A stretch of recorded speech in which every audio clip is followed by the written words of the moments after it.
Puta que me gusta ganar Bitcoin. Buenísimo. Carlos, ¿qué tal los Bitcoin? ¿Te gustan? Sí, sí, es lo que se viene. ¿Conseguiste tú tu billetera, Daniel? Sí, estuve buscando entre todas las opciones disponibles y finalmente conseguí la mía. Bueno, Excelente. Con este intro comenzamos el nuevo episodio de este Su Ocio Placer. Con ustedes, Andrés Greco Oyarce. Y este día estamos acompañados de Daniel y Carlos. Y vamos a hablar de de las criptomonedas. Así que este episodio se llama ¿Y qué tal los Bitcoin? buen nombre, apropiado. Apropiado. ¿Qué piensas tú de los Bitcoin, amigo Daniel? Yo creo que va a ser la moneda de cambio del futuro. O sea, yo creo que Totalmente. todas las empresas de algún otro modo van a tener que tener la opción de pagarle a sus trabajadores en esta moneda porque es... no sé. Corta. Es una opción universal, o sea, Sí, al final... La necesito Sí, adelante. Ya, esto es para que vean que estamos grabando En vivo. Sí.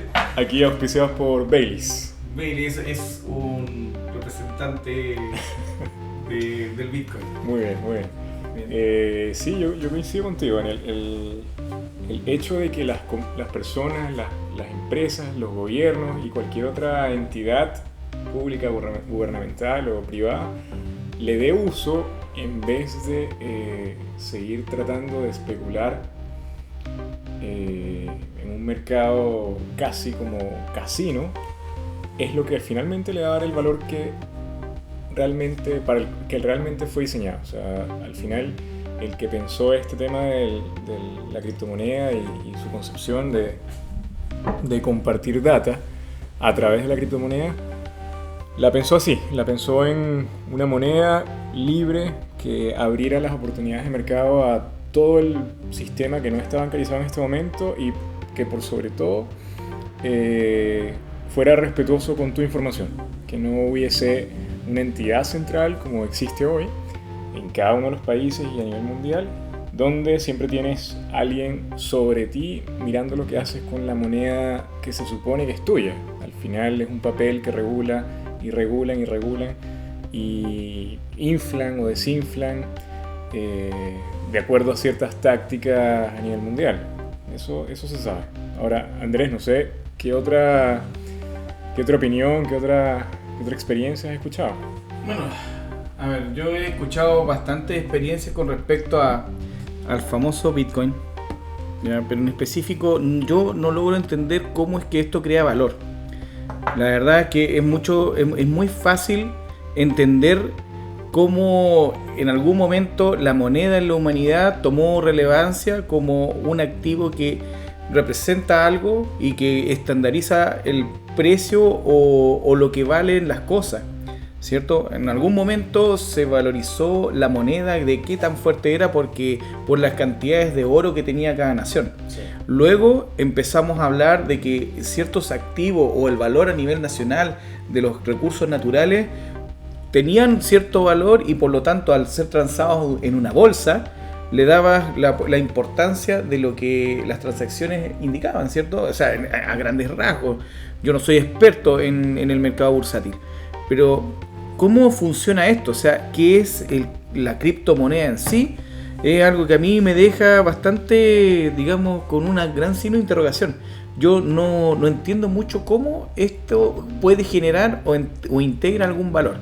Y es por eso que, bueno, estás tú, que algo entiendes más que yo, y el Daniel, que le gusta andar ahí haciendo compras en el internet de todo tipo de cosas. No solamente, él hace sus transacciones en la moneda, pues también hace lo mismo. Compráis acciones, ustedes entienden un poquito más de los mercados bursátiles. Y es por eso que hoy estamos hablando de algo que ya, bueno, hemos estado tratando en los otros episodios anteriores, que es la inversión en el espacio virtual, y luego empezamos a hablar de lo que es la Big Data, que en algún momento ya empieza a tener un valor, y ese valor a lo mejor también es parte de lo que son las criptomonedas. Yo no sé qué piensas tú, Daniel. O sea, yo creo que hoy en día el valor del Bitcoin es similar al de la bolsa. O sea, es un valor que es especulativo. Sin embargo, entiendo que hay países como El Salvador que ya están adoptando esta moneda como moneda legal. Entonces, el día en el fondo que otras naciones compartan esa decisión, yo creo que realmente se va a empezar a conocer el verdadero valor de la moneda. En el fondo, el alcance que tiene, y tal como decía Carlos, en el fondo, o sea, de alguna manera va a unificar la economía mundial. O sea, mientras más naciones adopten esta moneda, en el fondo los productos, me imagino, van a tender a costar lo mismo. Eso está interesante. Pero el hecho de coexistir las monedas con los mercados bursátiles, o que los controle, yo no sé. Hoy por hoy, nosotros sabemos que el Banco Mundial y el Banco Central son agentes que nos ayudan a controlar y a centralizar el tema de las transacciones de las monedas, etcétera. Pero la criptomoneda, en este caso, o el Bitcoin, ¿cómo es el tratamiento de eso? Yo no lo sé. Creo que hoy no tiene control.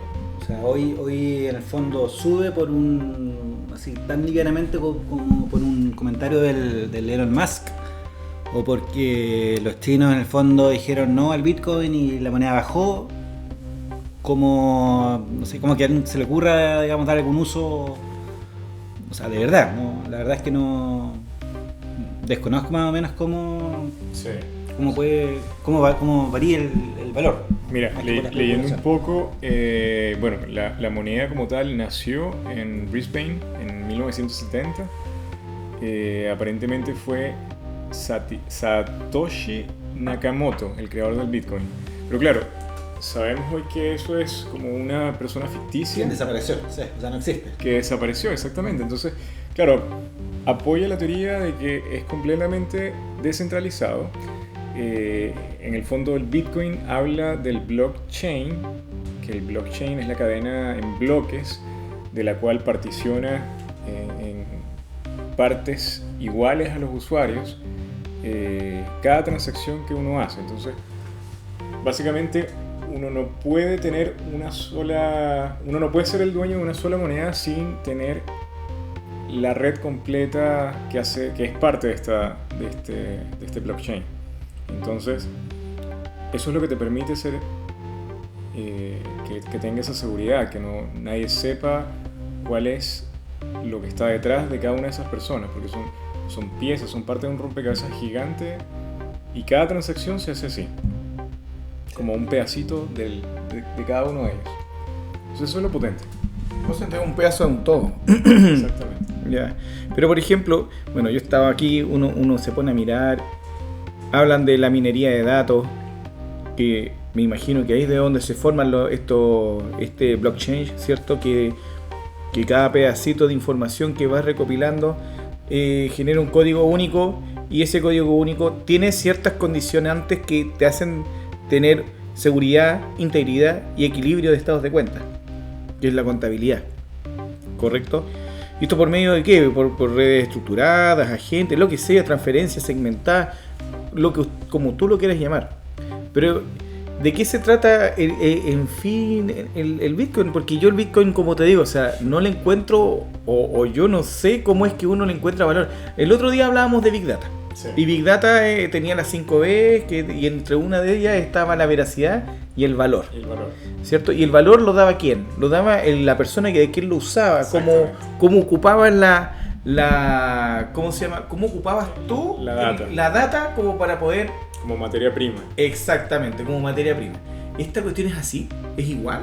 ¿Funciona de esa misma forma? Funciona con oferta y demanda. O sea, en el fondo yo entiendo que los mercados que aceptan Bitcoin lo que hacen es que valorizan en dólares y después hacen el cambio instantáneo Bitcoin y te cobran en Bitcoin. O sea, todavía no tiene un valor como estable. Se lo da la demanda. O sea, cada vez es más caro extraer un Bitcoin, por lo tanto cada vez un Bitcoin cuesta más. Hoy día, del orden de qué valor está el Bitcoin, Carlos? Está alrededor de $54,000. Hace poco llegó a su peak, bordeando los $70,000. Y está como ahora descendiendo, ahora está descendiendo. Aparentemente se pegó un bajón por los miedos con el coronavirus, algunos temas con China. En realidad es como dices tú, Daniel, el Bitcoin en este momento, como se está usando, es muy susceptible a muchos factores, entre ellos Twitter, entre ellos Elon Musk, entre ellos los gobiernos y sus dichos a través de las redes sociales. O sea, mira, para tener un orden de magnitud, el 22 de mayo del 2010, un cabro pagó 10.000 bitcoins por un par de pizzas. O sea, imagínense lo que significaría eso hoy. Si ese cabro hubiese guardado esos bitcoins, yo los tendría y sería billonario.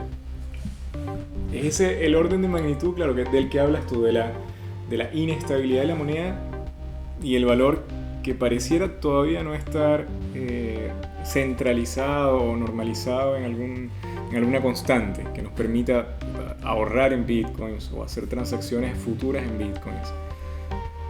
Claro. Pero el valor de la moneda en sí entonces no está bien definido.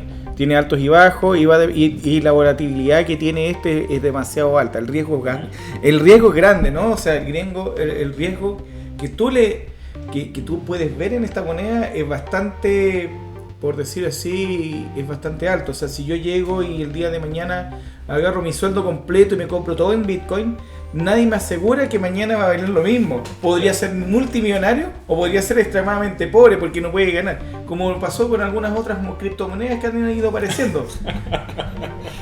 Cuéntanos tu experiencia. La verdad es que hace algún tiempo me metí a una plataforma que se llama OrionX, que básicamente es un trader de criptomonedas. ¿Chileno? No, o sea, el trader es chileno. Okay. Y se movían básicamente las criptomonedas más importantes y en algún momento se incluyó una chilena, que fue un proyecto que se llamaba Luca. Creo que se llama Luca, no puede ser Luca o Gambe, pero era un nombre de ese Gamba o Luca, no sé, una de esas dos. Súper confiable. El tema es que bueno, algunos amigos y yo compramos, no sé, 50.000 pesos, una cosa así en esta famosa Luca. Y bueno, o sea, compramos y la gracia de la página del OrionX es que tú puedes ver tu saldo en tiempo real. Bueno.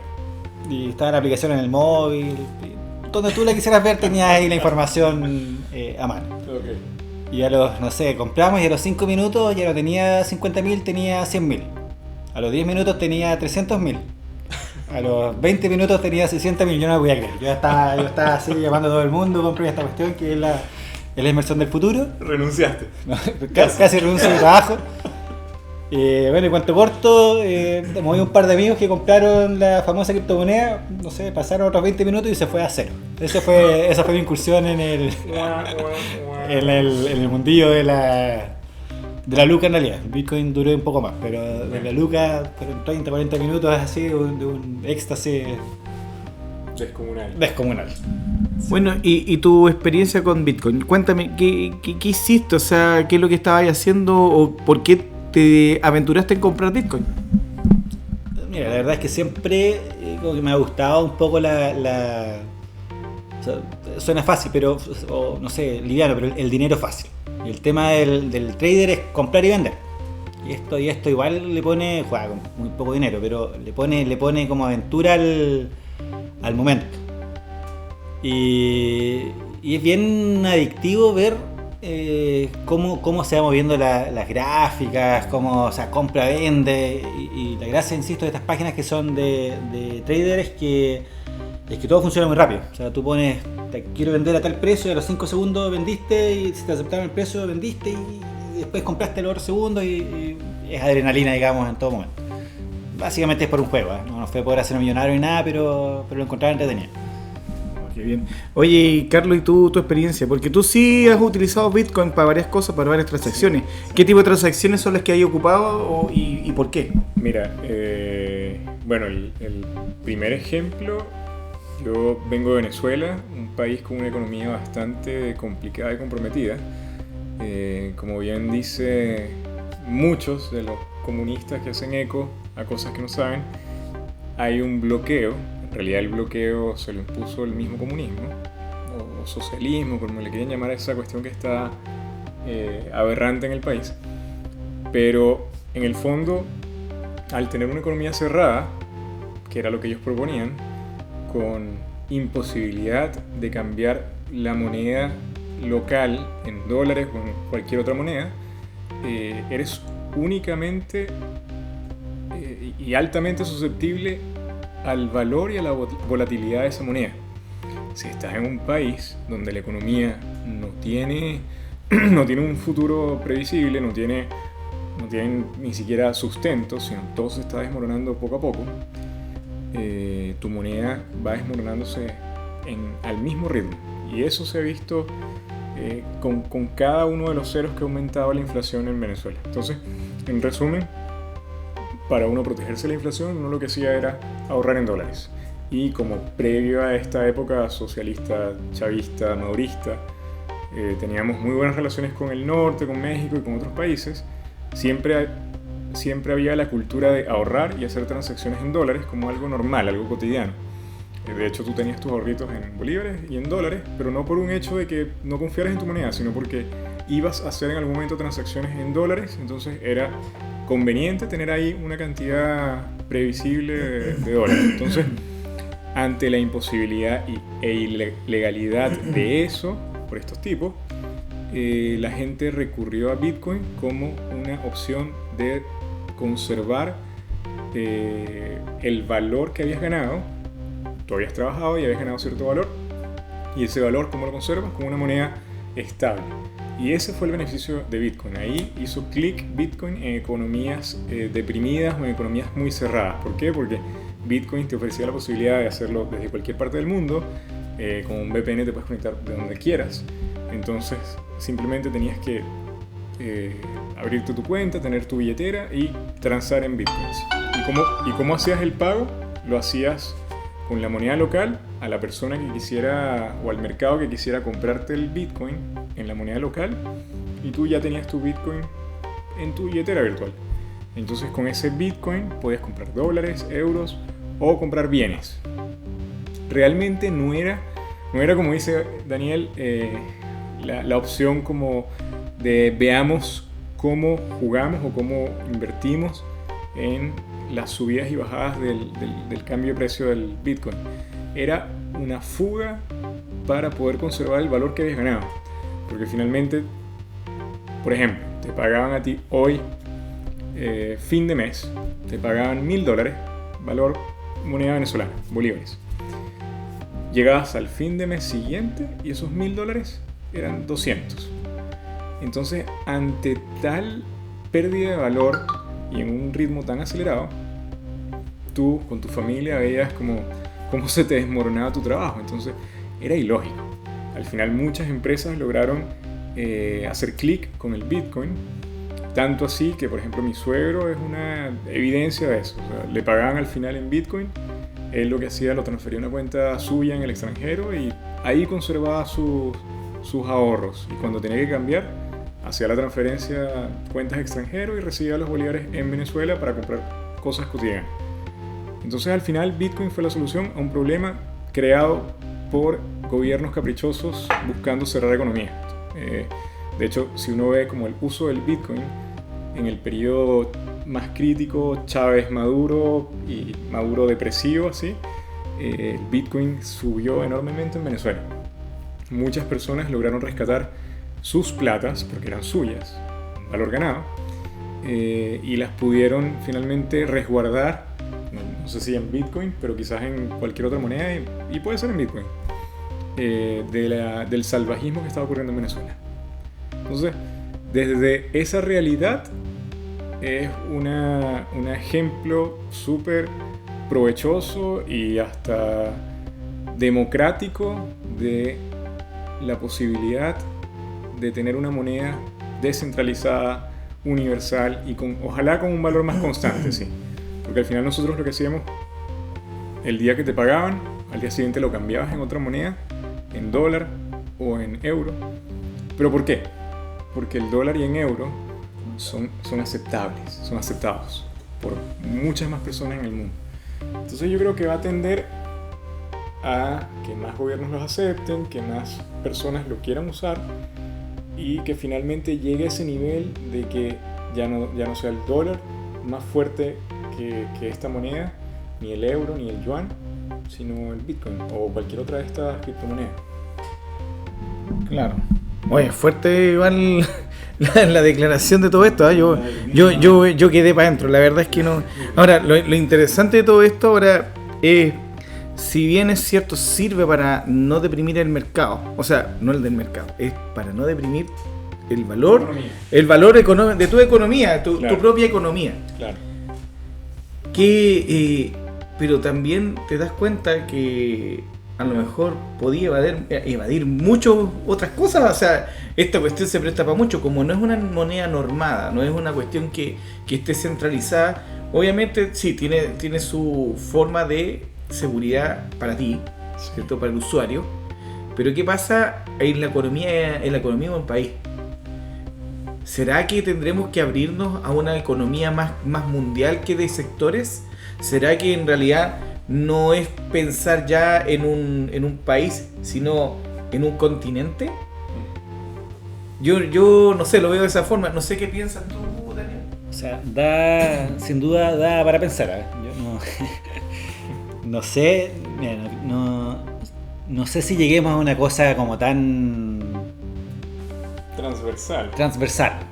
Pero yo quería hacer un comentario antes en el fondo y no saltarme el tema, pero el Bitcoin, yo lo que sé es que también lo usan para temas ilegales.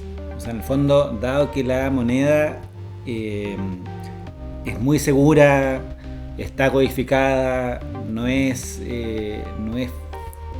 robable en el fondo, y no es rastreable. Yo entiendo que todas estas personas que hacen, no sé si narcotráfico o se meten o funcionan en este tema de la dark web, todas sus transacciones las hacen con el Bitcoin. Y de hecho los secuestros, de hecho también entiendo que los cobran con Bitcoin. Por lo tanto, yo creo que de alguna manera tiene que regularizarse el uso. O sea, no creo que haya que poner un control porque si no pierde la gracia, pero un control como gubernamental. Pero sí debiese haber algún mecanismo que lo regule. Sí. O sea, una de las cosas que yo he escuchado como argumento de eso, pensándolo y tratando de hacer una analogía, no sé si absurda, pero hasta parece válida. El que hace la autopista la hace con un fin, la hace con el fin de que muchas personas lleguen del punto A al punto B, ojalá con la mayor seguridad, confort y lo más rápido posible. Y dentro de, obviamente, un costo y un plazo determinado, se supone lo más eficiente que pueda.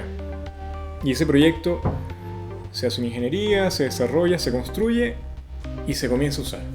Y probablemente si alguien la concesiona, cobra por ello. Entonces, tratando de traspasar esa analogía al Bitcoin no como intención de hacer cosas truchas, sino más bien como el pavimento a una economía democrática mundial, donde cada quien elija lo que quiera hacer con su moneda. Efectivamente, lo que tú dices tiene algo de sentido porque a pesar de que tienes la carretera y todo lo que tú quieras, tienes que seguir las leyes de tránsito. Entonces, el desafío es ver cómo estableces esas leyes y que esas leyes tengan sentido tanto aquí como en Italia como en Alemania.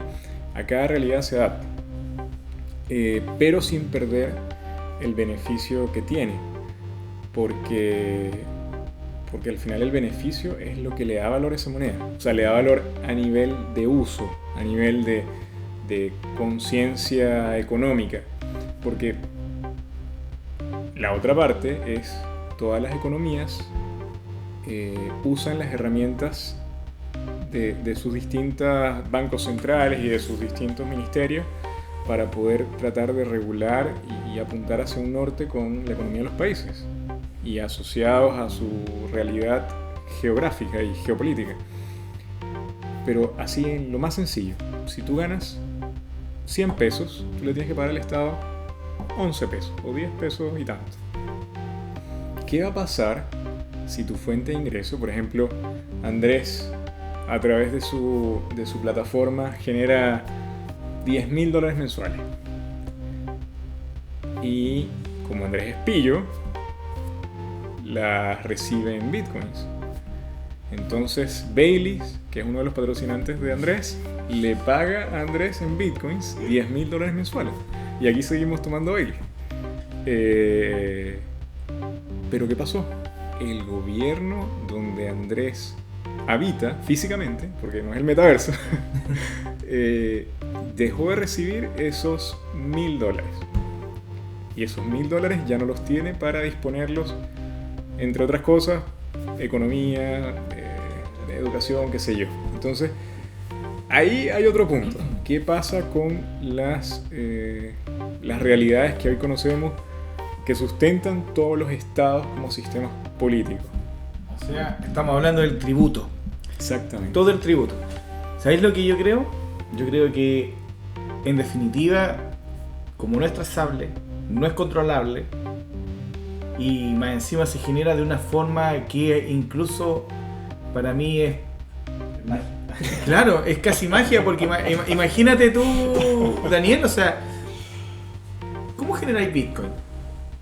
Bueno, yo quise comprarme hasta hace poco un computador, Bueno, ¿cierto? Un sí. computador de la... madre. De la madre, Oh, bueno. ¿cierto? De esos cabrones de los que yo podría correr cualquier cosa, cualquier juego. Yo sé que tengo 40 años, pero sigo jugando. ¿Ya? Y cuando yo quise armarme una torre con un Ryzen 9, con la cuestión que queráis, no tenía tarjetas gráficas. ¿Y por qué? Por los mineros. Y yo decía, mineros, están ahí metidos en el cerro sacando cobre. No, mineros de datos. ¿Y minando qué? Minando Bitcoin. ¿Cómo? 15, 30, 40, 50. Las gráficas todas del mercado metidas ahí. En una granja. En una granja de tarjetas gráficas para minar Bitcoin. ¿Y qué valor tiene eso? O sea, imagínate la cantidad de energía eléctrica que gastáis. Ya, por un lado, pagáis energía. Ya, ok. Ahí le empezáis a devolver al Estado. Con tributo ahí pagando energía y el IVA que le vais pagando seguramente en alguna boleta. O algún otro impuesto que no tengo idea. Impuesto a los combustibles, lo que tú queráis. Lo otro es que yo pienso de esta forma. O sea, yo creo que si nosotros perdemos el control, la única forma de poder tributar va a ser a través de los bienes y servicios que tú pagas, subiéndote los impuestos por ese lado, porque no vaya a poder recaudar por el sueldo, pues si ya lo estás perdiendo el impuesto que te quitan en el sueldo, el impuesto único. O sea, claro, siempre y cuando tu empleador no pague el impuesto por tu sueldo. En el fondo por ahí va el control. Pero, mira, igual, o sea, a propósito del tema de la minería de las criptomonedas, si mal no recuerdo, leí alguna vez un comentario de Bill Gates acerca del valor de la criptomoneda. Y él decía en el fondo que esta no le veía mucho futuro porque los recursos energéticos, a propósito de lo que dijiste, que se requieren para la minería son mayores globalmente al beneficio que te da. Entonces en algún momento el X más Y no te va a dar y al final la cuestión se va a ir a cero. Yo no sé si eso fue en su momento que minar una moneda era más caro que hoy en día o es una proyección de para dónde va. O sea, pero sería interesante ver cómo hizo ese cálculo, porque efectivamente minar, como dijo Andrés, como dijo Daniel, requiere una gran cantidad de hardware que consume mucha energía. De hecho, los islandeses y mucha gente en el norte ocupan áreas muy remotas, muy al norte, justamente porque se enfrían fácilmente. O sea, ya la condición ambiental es beneficiosa. Entonces no desperdicias tanta energía en tratar de enfriar lo que ya está frío. Y por otro lado, hay otras personas que están tratando de ubicar sus hangares de minería en sectores donde la energía sea muy barata. De hecho, en Venezuela pasó mucho eso. los consumos se fueron a unos picos increíbles. Y por supuesto, un sistema que ya estaba un poco comprometido, poco mantenimiento, qué sé yo, se disparaban los fusibles y fácilmente se identificaba dónde estaban los mineros. Y de esa forma iban las fuerzas especiales, iban los policías del gobierno, tomaban a la fuerza a estas especies de hangares privados, obviamente, y metían preso a sus mineros. El punto acá es que sería bueno, interesante ver qué comparó, porque si estamos hablando de que comparó el costo de la producción de todas las monedas como billete y el costo del uso del billete, por supuesto que cada vez menos usamos el billete. Entonces, claro, tiene sentido que a futuro probablemente el uso del billete como moneda de cambio tienda a cero. Ya casi nadie usa el billete como moneda, escasean las monedas. De hecho, cada vez más personas usan el teléfono y hasta chips implantados en sus partes para pagar. Entonces, se hace muy beneficioso. Entonces va a depender de dónde pongáis el chip, va a ser el mayor valor o menor el valor. ¿O no? ¿O estoy equivocado? Que quede a imaginación de los audioscuchas. Pero no, en resumen, a lo que voy es que, claro, vemos un futuro donde cada vez el costo de la transacción como la conocemos es mucho más barata. Y al revés, de su contraparte, la velocidad con la que se desarrollan los hardware para hacer estas blockchain y minería no es tan acelerada. Entonces, y por otro lado tienes el hecho de que tienes hasta cierto punto para minar, o sea, para crear nuevas bitcoins, y el resto va a ser nada más para generar registro de la transacción que hubo, pero ya no va a haber más minería para crear más bitcoins, sino nada más para hacer el registro de la transacción, para hacer la transacción. Entonces quizás ahí el beneficio de la minería no sea tan alto. De verdad que lo desconozco, no sé cuánto te paga, no sé, una hora de correr el hardware por Bitcoin. No sé cómo es el ratio ahí, pero me imagino que existen limitaciones respecto a eso. Y si la cuestión no te beneficia, no lo hace. Claro, mira, hoy en día, al parecer, benefician algo porque la gente lo sigue haciendo. Ahora yo me pregunto, esto va a depender por la cantidad de energía que consume, que tú sacas una cantidad X de, no sé, de datos, de clúster o lo que sea. Porque imagínate, yo en realidad pienso y digo, tenéis toda esa manga de tarjetas que son tarjetas gráficas y que consumen bastante. Estamos hablando de que usan fuentes de poder que deben ser de mínimo 800 vatios. Y esa cuestión exclusivamente para que la cuestión funcione, claro, para que sea una vuelta. Ponte a pensar que efectivamente por cada tarjeta gráfica vas a tener una fuente de 800 vatios, o sea, el consumo es grande. Entonces, si lo están haciendo, debe ser que al momento, ahora, no digo quizás a futuro, como dice Daniel, no sea tan viable, pero ahora es viable. O sea, para el weón que está haciendo minería de datos, es viable, le renta. Y yo me pregunto, ¿y no será a lo mejor factible que con otro tipo de hardware que tenga un consumo energético menor sea tanto o más como ideal para hacer este tipo de cosas? Ya tenemos chips de celulares que trabajan rapidísimo y a bajo consumo. Por ejemplo, el Snapdragon, el 888, el último. O ¿para qué voy a decir? El mismo, el M1, ¿cierto? El M1 Pro, el M1 no sé, Max, que son procesadores monstruosos, sí, y que hacen 400 gigas por segundo de una patada. O sea, ponte a pensar, ¿serán aptos para minería? Yo no sé. Yo ahora, por ejemplo, la otra vez te contaba, yo descargué una aplicación que usaba tu geolocalización para minar. Y estaba ahí y lo tenía prendido. ¿Sabes qué era lo malo de eso? Es que la geolocalización de tu celular todo el rato prendida significa que el consumo de la batería se va a la cresta. O sea, es mucho el consumo y tenéis que cargar muchas más veces tu celular durante el día. Claro. Ahora, si alguien quiere minar con eso, bienvenido. O sea, pónganle un cargador o una carcasa con cargador al asunto y tenéis una batería extra y vais minando. Por un lado, bueno, porque tú estás minando con solamente tu geolocalización y te pagan.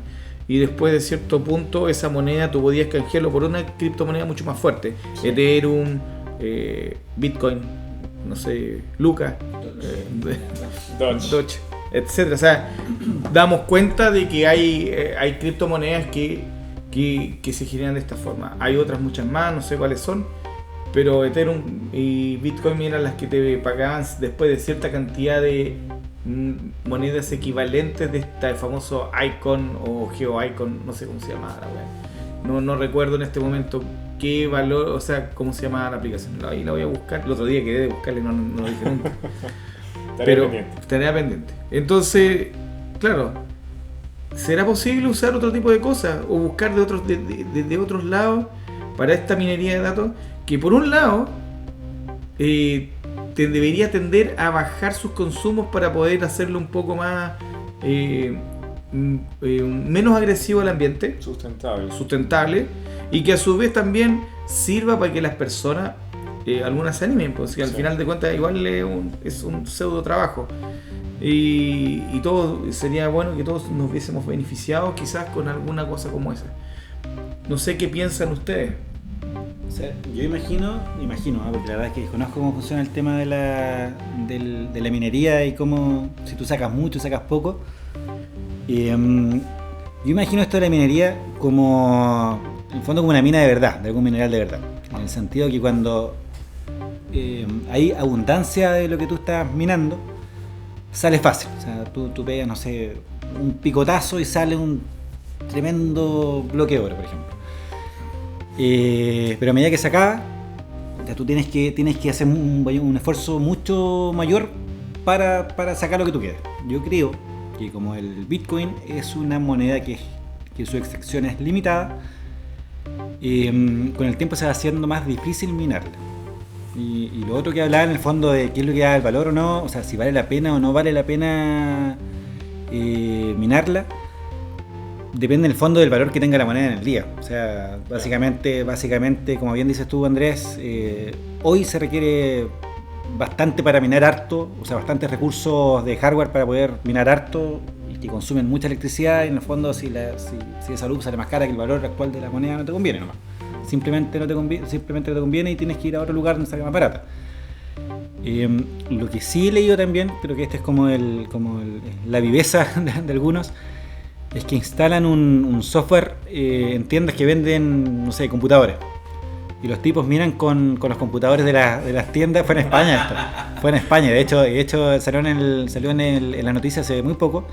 Bueno, el cuento corto, los pillaron y los metieron presos por la ilegalidad del asunto, pero hay mucha gente que instala malware en algunos no sé, computadores o teléfonos y minan de esa manera. O sea, y lo refieren a su billetera y el próximo minuto son más millonarios de lo que eran el minuto anterior. Entonces, al final a mí me parece que no era mala idea. O sea, quizás eran demasiado ambiciosos y por supuesto estaban persiguiendo el beneficio propio. Pero yo creo que fue concebido con la intención o la posibilidad de que el que tuviese un computador parado pudiese sacarle algún beneficio de eso. Obviamente el equilibrio, tal como dices, se da cuando el valor conviene. Y por supuesto, en la medida en que la gente lo sigue usando, si vemos la tendencia, se va a seguir incrementando su valor.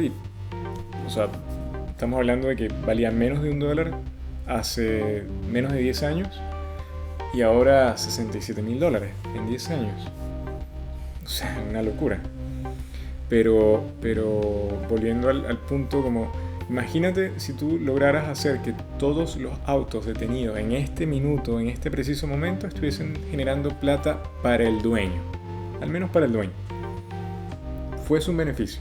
¿Por qué? Porque tú lo tienes parado ahí, para ti es un pasivo, está incluso costándote porque probablemente estás pagando patente, seguro, estacionamiento, qué sé yo.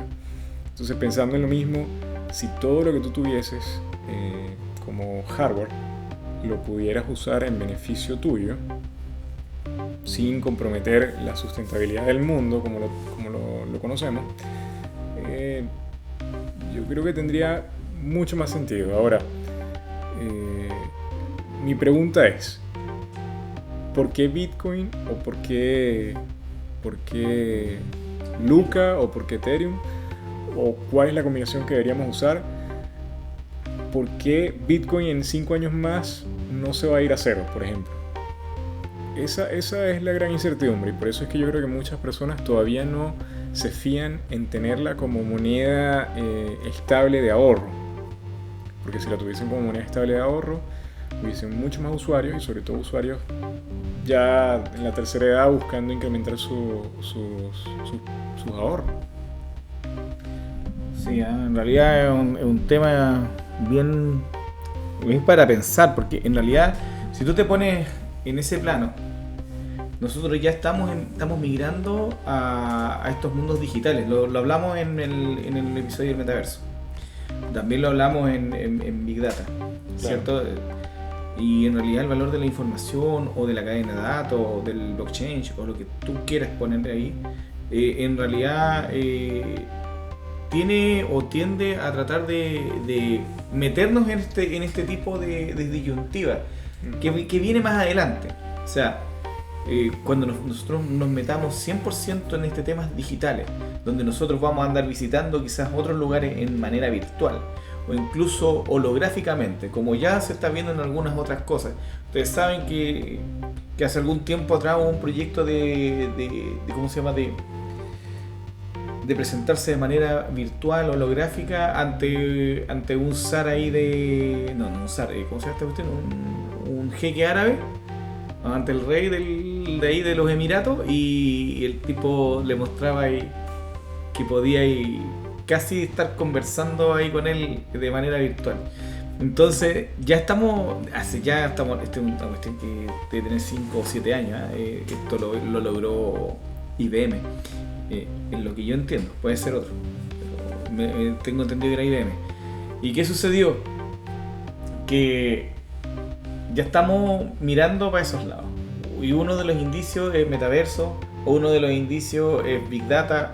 Otro indicio importante desde hace 10 años con este crecimiento explosivo es Bitcoin, Ethereum, lo que tú quieras. Y nos damos cuenta de que hay algo que va a tener que ser la evolución del dinero. Ya tenemos billeteras virtuales. O sea, para que andamos con cosas, ya casi bien poco lo que uno ocupa el billete físico. Yo hoy le transferí plata a la señora de los sándwiches, ¿cierto? Y otro auspiciante. Otro auspiciante, Big Brothers, no sé, o Big Bros. ¿Ya? Y fue dinero virtual, o sea, fíjate bien, puede transformarse en físico, así como Bitcoin, porque vaya a un cajero y lo sacáis. Claro. ¿Cuándo ves tú cuándo para ti el número es como se llama, algo importante? Cuando empezás a ver que se te está yendo a cero, ¿cierto? Cuando se te está acabando. Pero tú sabes que tiene un valor definido, al menos sabes que cuántos bienes o servicios o... ¿Para qué andamos con cosas del diario vivir? Sí, es como el índice Big Mac, que es la comparativa que se hace en todos los países para tratar de ver cuánto vale su economía a través de cuántos dólares cuesta una hamburguesa en cada parte del mundo. Entonces, claro, no sé, en Chile quizás la hamburguesa cueste un Big Mac unos $10. En Estados Unidos quizás valga 8. Entonces, de ahí tú puedes hacer un balance de cuánto pesa cada economía en cada parte del mundo. Pero a mí lo que me llama la atención es que nosotros siempre tratamos de llevarlo al dólar, porque es la moneda mundial más aceptada, quizás, la más usada. Y está por ahí con el yuan, porque ya el yuan está por cantidad, debe estar llegando bastante cerca. Pero claro, en 1800, por ejemplo, estaba leyendo ahora, en 1800, un peso, 1.25 pesos, era equivalente a $1. Y hoy, por todos los cambios de la economía y todo lo que conocemos, $1 está costando 830 pesos. O sea, estamos hablando que en 200 años se multiplicó 800 veces, así a grandes rasgos. Pero siempre haciendo la comparación con el dólar. ¿Y qué pasa cuando el dólar ya no sea el punto de comparación? Por eso te lo digo, o sea, hoy es el Bitcoin. ¿Por qué? Porque ya se está volviendo una moda, porque es algo que es virtual y no está lejos de ser algo más habitual. Y cuando digo habitual es porque es habitual usar hoy en día tarjetas o dinero virtual o la tarjeta virtual y comprar en internet. Entonces ya, o sea, es re difícil ver dinero en el físico. De hecho, como te decía, cuando lo empecé a tomar atención a la cuestión es cuando se te empieza a ver, chuta, yo tenía uno y ahora tengo, no sé, 0,5. Y te empezás a poner nervioso porque si me va a alcanzar a fin de mes. Pero esa moneda virtual no es tan virtual porque tiene un valor que el mercado lo dicta y está normado por el Banco Central. Y lo mismo va a pasar en algún momento con Bitcoin. ¿Quién lo va a normar? No sé. Ahí hay un tema que hay que ir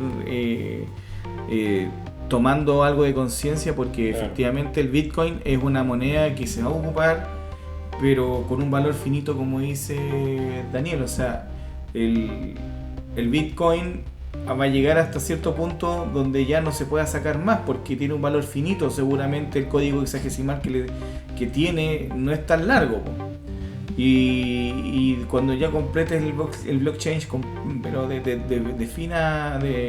principio a fin, va a ser difícil después que tenga algo de valor. Quizás como es la cuestión, yo en realidad no lo entiendo mucho. No sé, Daniel.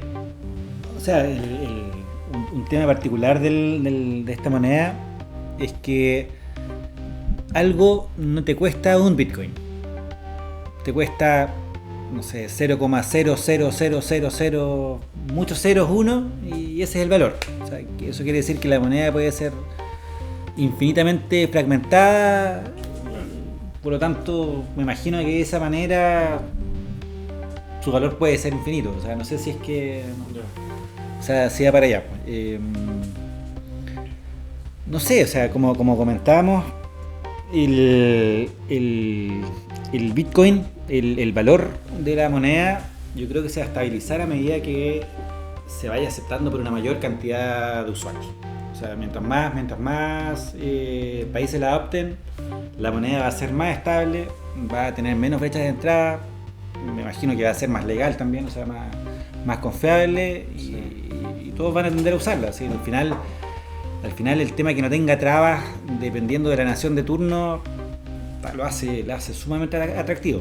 O sea, yo creo que por ahí va el gran valor que tiene esta moneda. Sí, por ahí va el futuro. O sea, romper con los esquemas actuales y sobre todo ver cómo cae dentro de los conceptos de crédito, dentro de los conceptos de financiamiento, dentro de los conceptos de interés. O sea, ¿va a existir eso? ¿O van a ser cosas que ya van a caducar? El hecho de que tengamos Bitcoin en una billetera nos hace millonarios o virtualmente millonarios, o realmente no tenemos nada y todo es el valor que en ese minuto tengamos. O sea, ¿cuántas personas usan dólares todos los días? Y eso igual hace que su valor se incremente o disminuya. Obviamente no al nivel de Bitcoin, pero claro, cuando dejemos de usarlo como ruleta y lo comencemos a usar como moneda de intercambio, ahorro y transacciones, ahí va a estar bueno. Sí, en realidad es un tema y que da harto para pensar. Bien, estamos llegando al fin del episodio. Estuvo intenso, estuvo bien comentado el tema, interesante. ¿Qué piensan ustedes? ¿Bitcoin va a ser la moneda del futuro? ¿O ya estamos en el futuro? No lo sé. ¿Qué podemos decir de ello? ¿Qué piensas tú? Dame ahí tu opinión en los comentarios. Vamos a dejar ahí la consulta en el pie del episodio. Pero también puedes dejar esto en mis redes sociales. En Instagram como Ocio Placer. También en el legendario Facebook, ¿cierto? Greco Oyarse. También pueden buscar por Ocio Placer, que está bien linkeado también. Pueden buscarme también en mi correo electrónico ocioplacer1st@gmail.com. Pueden hacerme llegar sus comentarios y los podemos leer si quieren en el siguiente episodio. Y por supuesto pueden seguirme en las plataformas de TikTok, que también aparece por ahí de repente. Y obviamente en todas estas plataformas de podcast, como es Spotify, Google Podcast, Apple Podcast, Evox, y pueden buscarme también en las radios chilenas online. Pueden buscar ahí por Ocio Placer y aparece. Hoy día lo vi y me gustó. Grata sorpresa, ¿cierto, Carlos? Sí. Y agradezco que en esta conversación haya aparecido mi amigo Daniel, que hace rato que le veníamos diciendo, oye, ven, súmate, hablemos, hagamos algo entretenido, así que lo agradezco bastante. Y por supuesto, Carlos, como siempre, ahí cuando se suma a estos episodios que han salido bastante connotados y bien entretenidos. Así que nos vemos en el siguiente y Plus Ultra.